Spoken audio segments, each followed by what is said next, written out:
Hitler's Eastern Front headquarters, the Wolfschanze or Wolf's Lair, is famous today, popularized by films such as Valkyrie, because it was the site of the famous bomb plot assassination attempt on the 20th of July 1944. A huge complex of enormous above-ground bunkers and chalet-type buildings in a gloomy, damp pine forest in what was, in World War II, East Prussia, and today is part of Poland. Hitler spent over 800 days at the facility during the war, demonstrating how vital the titanic struggle on the Eastern Front was to him and his regime. But you may be surprised to learn that there was another Wolf's Lair-type Führer headquarters during the war, located much further forward in the Soviet Union, that Hitler had constructed again on a similar forest setting, this time in Ukraine. It was known by the interesting codename Werwolf, and today lies in ruins. This is the story of the forgotten second Wolf's Lair. In December 1941, work had commenced on Hitler's most forward headquarters, codenamed Werwolf. It was constructed 12 kilometers north of the town of Vinnytsia, Ukraine, on the Kiev highway. Completed in June 1942, Werwolf was another mini Wolf's Lair. The Wehrmacht had established its regional headquarters in Vinnytsia, while the Luftwaffe had a huge airbase at Kalinovka, 20 kilometers from Hitler's new lair. Once again, the collection of buildings and bunkers were located inside a deep, dark pine forest of the sort much favored by Hitler, his headquarters often appearing oppressive places lurking in the woods like some fairy tale grotto. Werwolf consisted of a modest log cabin village that was built around a private courtyard with its own concrete bunker for Hitler and his intimates. Hitler's cabin, or Führerhaus, was very carefully guarded. The Reichssicherheitsdienst, the RSD, Hitler's personal bodyguard unit, even searched the building's walls for microphones and explosives before he moved in. Surrounding the inner security zone were another 20 wooden cottages and barracks and 3 smaller concrete bunkers. Werwolf was equipped with a tea house, a sauna, a bathhouse, a cinema, a barber shop, and even an open-air swimming pool that Hitler never used. The German company Seidenspinner established a large vegetable garden within the complex to supply Hitler's dietary needs, and fresh water came from 2 deep artesian wells. Hitler's obsession about his diet and his fear of poisoning led the RSD to enact some intense security protocols. At Werwolf, Hitler's personal chef had to go out to select the vegetables for Hitler's meals himself. Any other vegetables destined for the Führer's plate had to be dug up under the eyes of an appointed courier, who then brought the produce directly to the kitchen. All the food was chemically analyzed before cooking and sampled by a taster before it reached his plate. The water supply was sampled several times a day by the RSD. Mineral water had to be bottled in the presence of couriers and brought in. Even the laundry was X-rayed to ensure that no explosive had been concealed. Hitler was also frightened of the noxious vapors that were given off from his ferro-concrete bunker walls at both the Wolf's Lair and Werwolf, so the RSD maintained oxygen tanks outside the bunkers ready to pump in fresh air. These tanks were regularly tested. The bunkers were also fitted with anti-gas chambers to prevent the enemy, or any would-be assassins, from pumping poison gas into the bunkers through the air ventilation system. The usual concentric barbed wire fences and access gates at Werwolf were strengthened with minefields, anti-aircraft batteries, an anti-tank ditch, and a very well-armed army detachment from the FBB, the Führerbegleitbrigade, a special guard detachment from the army that included tanks. Werwolf was built mostly using Soviet prisoners of war working under Organization Todt supervision. According to one account, Hitler ordered Oberstleutnant Thomas, commander of the FBB, to liquidate the workers on completion of the project, Hitler remarking, quote, "They must all be shot. There is not a moment to lose. They know too much about my HQ." Unquote. Thomas apparently carried out this order faithfully, for there are large grave pits in a nearby village. The new headquarters was connected to Germany by air and rail. A daily 3-hour flight connected Berlin-Tempelhof with the airbase at Kalinovka, while a train connection ran between Berlin-Charlottenburg to Eichenbein station at Werwolf, with a journey time of 34 hours. Hitler, who spent most of his time directing the campaign on the Eastern Front from the Wolf's Lair, only stayed at Werwolf for 3 short periods, as compared to the over 800 days that he spent at Rastenburg, the Wolf's Lair headquarters location during the war. He first arrived at Werwolf on the 16th of July 1942 and stayed until the 30th of October.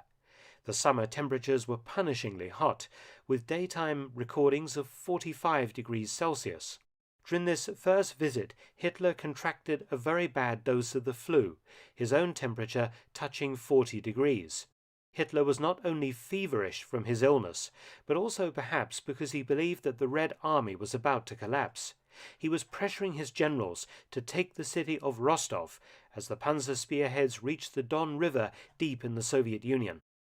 It was while ill that Hitler made the disastrous decision to split Army Group South into 2 parts, attempting to capture Stalingrad and the oil fields in the Caucasus simultaneously, leading eventually to the German defeat at the great city on the Volga and the demise of Generalfeldmarschall Friedrich Paulus's 6th Army. It proved to be a major turning point of the war. Hitler's second visit to Werwolf between the 19th of February and 13th of March 1943 almost cost him his life. The plot that came very close to killing Hitler in 1943 was centered on the idea of destroying his Focke-Wulf 200 Condor aircraft while it was in flight over the Soviet Union. It appeared that of all the methods of killing Hitler, a catastrophic high-altitude explosion was the surest. But it was not the first method that was discussed. Generalmajor Henning von Tresckow, one of the most serious plotters against Hitler, had come up with the plan as a result of several discussions he had had with the hardcore of anti-Hitler plotters, who was centered around Generalfeldmarschall Günther von Kluge and Army Group Center headquarters at Smolensk in the Ukraine. Von Kluge's officers had carefully worked out 3 options to kill Hitler. The first idea was that an officer armed with a pistol would simply shoot Hitler dead during lunch when he next visited Army Group Center headquarters. But the problem was that no officer could be found who was willing to do it. Rittmeister, or cavalry captain, Baron von Boeselager, the highly decorated 28-year-old deputy commander of cavalry regiments in Army Group Center, suggested that he kill Hitler using an entire unit of soldiers. Boeselager, a deeply religious man, had come to believe that Hitler was the Antichrist, and that it was his sacred duty to rid the world of this evil man and save Germany from further destruction. He was prepared to break his oath to Hitler for the highest ideal of the fatherland. Boeselager formed a cavalry honor guard, consisting largely of fellow anti-Hitler officers. His plan was to intercept Hitler's fleet of cars as they drove from the airfield to the field headquarters near Smolensk. The cavalry would then overwhelm and destroy Hitler's FBB and RSD escort and kill the Führer. Field Marshal von Kluge stymied this plan, objecting to the idea of German soldiers fighting each other, even if the other side were SS. The British inadvertently made the third option possible. The Abwehr, German military intelligence, whose head, Wilhelm Canaris, was sympathetic to the resistance, had captured several British plastic sea time bombs from SOE agents who had been dropped by parachute into France. Sympathetic Abwehr officers passed some of this material on to the anti-Hitler movement. The bomb was ingenious, but also so simple as to be virtually foolproof. An acid fuse, contained within a slim copper tube, was inserted into a slab of plastic explosive. Using a pair of pliers, the assassin simply crushed the fuse, releasing the acid inside, which slowly ate away at a wire. When the wire snapped, it released a spring-driven hammer that struck a small percussion cap, setting off the explosive charge. The length of fuse determined the time delay before detonation, and for the attack on Hitler's aircraft, Tresckow selected a 30-minute fuse. All going well, Hitler's aircraft would be destroyed somewhere over Minsk. The loss of the Condor so close to the front could have been attributed to Soviet fighters. The plotters made their move on the 13th of March 1943, when Hitler departed Werwolf for the Wolf's Lair by air, with a planned stopover at Army Group Center's headquarters near Smolensk. Disguised as a parcel containing 2 bottles of cognac, Oberstleutnant Brandt, one of Hitler's aides, unknowingly took Trescow's bomb aboard Hitler's Condor. He intended to hand the package to Generalmajor Helmut Stief on arrival in Germany. Stief, though sympathetic to the resistance, was not yet an active plotter, but he was Trescow's friend, so sending him the cognac as payment for a lost bet looked perfectly normal. Ironically, Hitler disliked the 42-year-old Stief greatly. A small man, Hitler called him a poisonous little dwarf. The 13th of March 1943 should have been Hitler's last day alive. Brandt handed the parcel to the plane's steward, who placed it with the other luggage in the unheated cargo hold. This was in direct contravention of the accepted rules for loading Hitler's aircraft. As the 2 Condors taxied down the grass strip, one carrying Hitler and his inner circle, the other carrying Hitler's bodyguards and also other members of his staff, the planes lifted off into the clear blue sky, and Trescow and his aide, Lieutenant von Schlabrendorf, exchanged a look before settling into a radio truck to listen for news of the Führer's demise. In 30 minutes, with Hitler dead, they would institute a takeover plan. General Friedrich Olbricht in Berlin would order the replacement army to seize the capital as well as Vienna and Munich. The replacement army was a sprawling organization which provided reinforcements and replacements to the field army. Its garrison units would be used to overcome any SS resistance to the Army High Command seizing control, the Army's more junior officers being tricked by the plotters into using the replacement army forces to remove the Nazis from power. At the airfield outside Smolensk, the expected news that Hitler's plane had crashed did not arrive. Something had gone terribly awry. No word came for 2 agonizing hours, but the 2 men could not understand what had happened. The plan and the equipment appeared to be foolproof. Tresckow was suddenly informed by phone that the Führer's plane had landed safely at Rustenburg airfield near the Wolf's Lair. It was almost unbelievable. Schlabrendorf hurriedly took the next plane to Germany and retrieved the parcel before Brandt became aware of its true contents. When the bomb was examined, it was found that it had actually worked perfectly.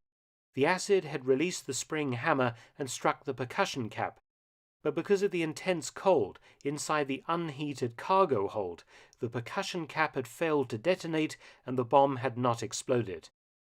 Hitler had been saved from certain death once again by the tiniest of flaws. If the parcel had been carried inside the heated passenger cabin, everyone aboard the plane would have perished.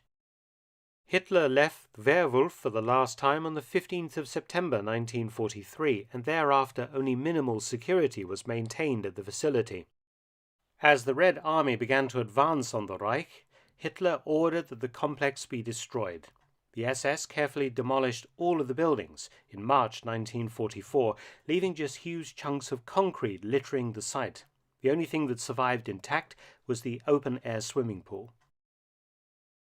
Stalin's secret police, the NKVD, carefully examined Werwolf after its capture, but no useful intelligence could be gleaned from the ruins. The underground parts of the facility were subsequently sealed up and forgotten.